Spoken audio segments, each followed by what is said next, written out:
తల్లి 5 రోజుల్లో సుమారుగా 1000 కోట్లు విలువైన అంటే మార్కెట్ వాల్యూ 1000 కోట్లున్న భూమిని ఉచితంగా ఈ రోజు ఎన్డీఏ ప్రభుత్వం మీకు అందజేస్తుంది తల్లి. అంతేకాదు తల్లి, ఇక్కడ చిల్లపల్లి గారు ఉన్నారు, ఆయన మెడికల్ డెవలప్మెంట్ కార్పొరేషన్ చైర్పర్సన్. దశాబ్దాలుగా మనందరికి ఒక కళ ఉంది తల్లి, అది 100 పడకల ఆసుపత్రి. దశాబ్దాలుగా ఉన్న కళ. ప్రైవేట్ డాక్టర్లు వచ్చి నాకు చెప్పారు హాస్పిటల్ మీరు కట్టాలి అని చెప్పి. అమ్మా ఈ రోజు నేను గర్వంగా చెప్తున్నా, 2వ కేబినెట్ మీటింగ్ లో అప్రూవల్ తీసుకొచ్చాను. 13వ తారీఖు ఏప్రిల్ 13వ తారీఖు దానికి శంకుస్థాపన కూడా మన ప్రభుత్వం ఇవ్వబోతుంది.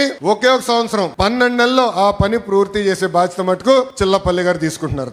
తల్లి పోలీస్ స్టేషన్ అప్గ్రేడ్ చేస్తున్నాం, ట్రాఫిక్ పోలీస్ స్టేషన్ అప్గ్రేడ్ చేస్తున్నాం, ఈ రోజు పార్కులు చెరువులు అభివృద్ధి చేస్తున్నాం, చేనేత సోదరులకి ఒక హ్యాండ్లూమ్ క్లస్టర్ ఏర్పాటు చేస్తున్నాం. మన దగ్గర ఎక్కువ మంది స్వర్ణకారులు ఉన్నారు, వాళ్ళ కోసం ఆనాడే చెప్పా జెమ్స్ జ్యువెలరీ పార్క్. అంటే బంగారం మన ఏమన్నా ఆభరణాలు ఏమన్నా డిజైన్ గానీ తయారీ గానీ అమ్మకాలు మొత్తం ఒక మంగళగిరి నియోజకవర్గంలో జరగాలి. మెరుగైన పని మనోళ్ళకి తెలియాలి, స్కిల్ డెవలప్మెంట్ జరగాలని చెప్పాను. దాన్ని కూడా స్వీకారం చుట్టాం.